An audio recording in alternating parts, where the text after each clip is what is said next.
അപ്പൊ നാളെ എന്ത് പരിപാടി? അമ്പലത്തിൽ പോയി അരവിന്ദനെ കാണുകയല്ലേ? ആയിക്കോട്ടെ, അമ്മ പോയാ മതി. എനിക്കിനി ഈ വിഷയത്തിൽ താല്പര്യമില്ല. എന്നാലേ എനിക്ക് താല്പര്യമുണ്ട് എന്റെ മോളുടെ കാര്യത്തിൽ. നീ ഇങ്ങനെ തുറച്ചു നോക്കൊന്നും വേണ്ട. ഒരൊറ്റ ചോദ്യമുള്ളൂ ഇവിടെ. ഈ പന്തയത്തിൽ നീ ഓടി തുടങ്ങിയതാണ്. ജയം മാത്രമാണ് ലക്ഷ്യം. നമ്മൾ കുറെ മുന്നേറി കഴിഞ്ഞു. ഇനി ഇത് പാതി വഴിയിൽ ഉപേക്ഷിച്ചു പോണം? തോറ്റ് തല കുനിഞ്ഞ ആളുകളുടെ പരിഹാസം കേൾക്കാൻ?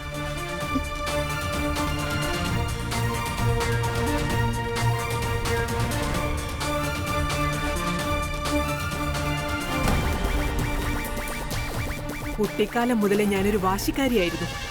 വാശി കൊണ്ട് പിടിച്ചടക്കിയതാ ഇന്ന് നീ അനുഭവിക്കുന്ന നന്ദന ഗ്രൂപ്പിന്റെ സുഖസൗകര്യങ്ങൾ. അതിനേക്കാൾ വാശി കാണിച്ചാലേ ആനന്ദ് ഗ്രൂപ്പിന്റെ പാർട്ട്ണർഷിപ്പ് നമുക്ക് കിട്ടും. നീ അത് നേടണം എന്നാണ്. പക്ഷെ ആ ചെറുക്കനെ ഞാൻ എന്തിനു സഹിക്കണം? ഞാൻ വിചാരിച്ച അവനേക്കാളും പ്രേമിക്കുന്നവന്മാരെ കിട്ടുമായിരിക്കും, പക്ഷെ പ്രഭുക്കന്മാരെ കിട്ടില്ല. അരവിന്ദ് കോടീശ്വരിയായ അഖിലാണ്ടേശ്വരിയുടെ മകനാണ്. അതാണ് അവന്റെ മെറിറ്റ്.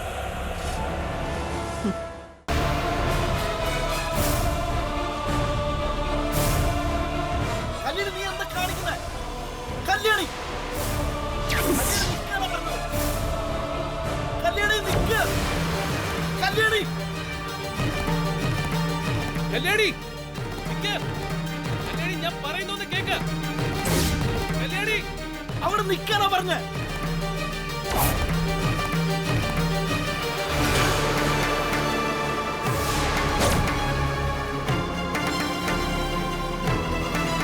കല്യാണി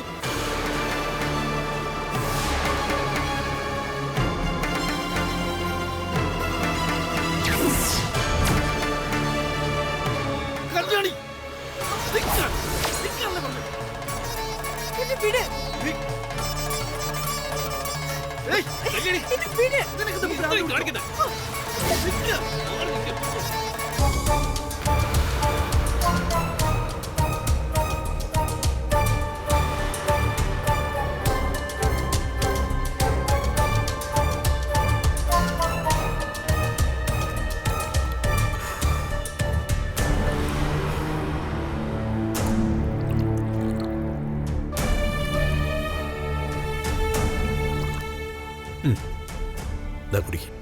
ചെറിയ ചൂടുകളും ആടലോടവും കുരുവളവും മാത്രമേ ഉണ്ടായിരുന്നുള്ളൂ. അത് ചേർത്തുണ്ടാക്കിയതാ. മറ്റു ചേരുവകളൊന്നും അച്ഛനറിയില്ല.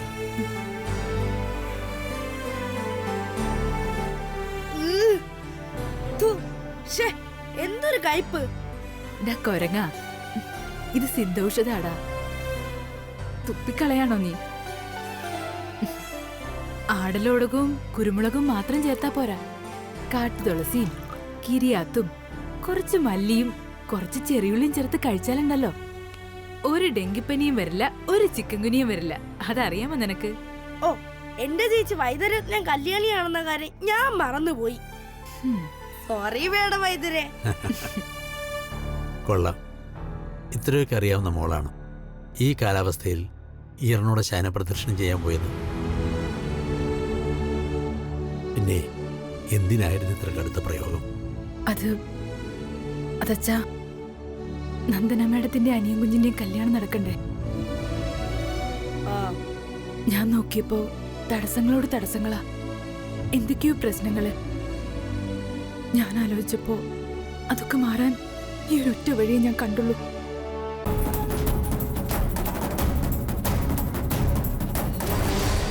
ദൈവമേ, പ്രശ്നങ്ങളാകെ കുഴഞ്ഞു മറിയാണല്ലോ. ഏതായാലും അനിയൻ കുഞ്ഞിനെ ആത്മഹത്യന്ന് പിന്തിരിപ്പിക്കണം.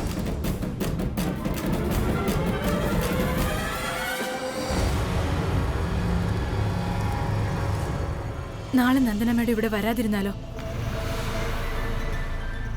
വരാതിരിക്കേ? അതെങ്ങനെ?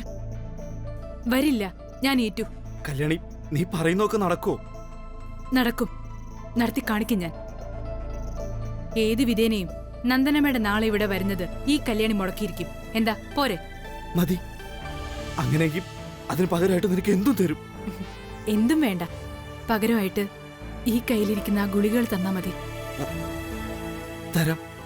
പക്ഷെ കല്യാണി, അമ്മ ഈ കല്യാണത്തിന് സമ്മതമാണോ എന്ന് ചോദിച്ചാലോ? നന്ദന മേഡം വന്നാ അപ്പം മറുപടി പറയാന്ന് പറഞ്ഞാ പോരെ? ആ ഗുളിക ഇങ്ങെടുക്ക്. ആ, അത് ഗ്രേറ്റ് ഐഡിയ. കൊള്ളാം. ദാ പിടിക്ക്. ടോയ്ലറ്റിലിട്ട് ഫ്ലഷ് ചെയ്താൽ മതി. ചെയ്തോളാം. അനിയങ്കുഞ്ഞിപ്പോ കുറച്ചു നേരം മനസ്സ് സ്വസ്ഥമാക്കി വെച്ച് ഒന്ന് മയങ്ങി എഴുന്നേൽക്ക്. അപ്പൊ എല്ലാം ശരിയാവും. ആ,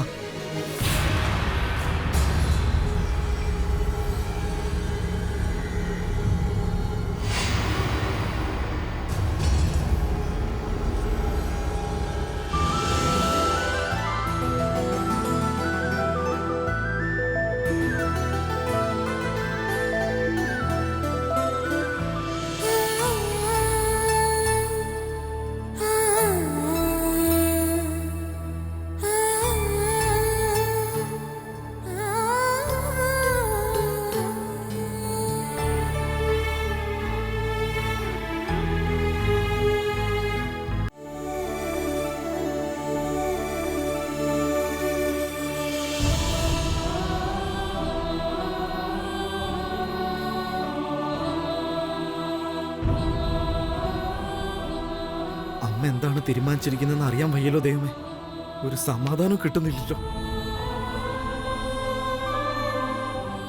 കല്യാണി പറഞ്ഞതെല്ലാം സത്യമായിരിക്കും?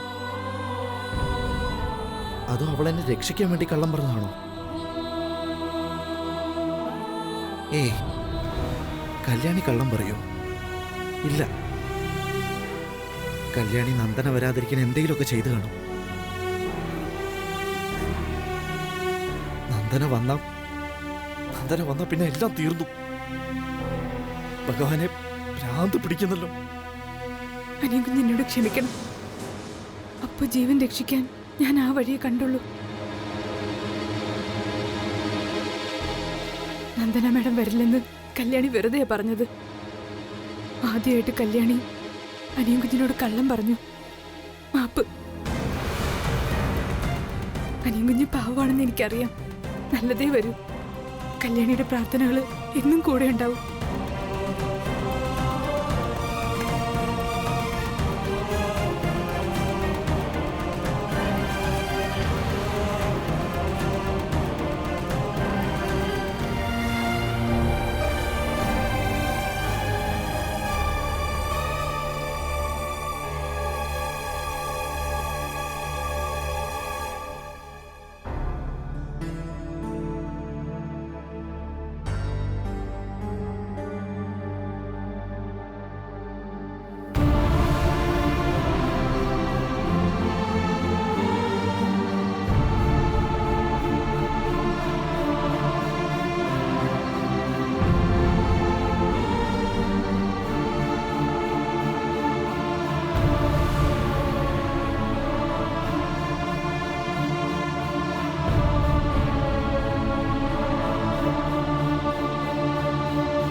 ഭഗവാനെ, പറ്റുന്നില്ല എനിക്ക്.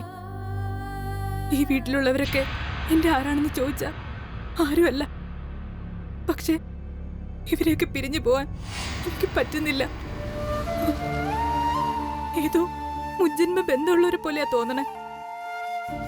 പക്ഷെ അറിയാലോ, എനിക്ക് പോയേ പറ്റൂ. ഇനി ഇവിടേക്കൊരു മടക്കയാത്രയില്ല. ഞാൻ ഇറങ്ങുക.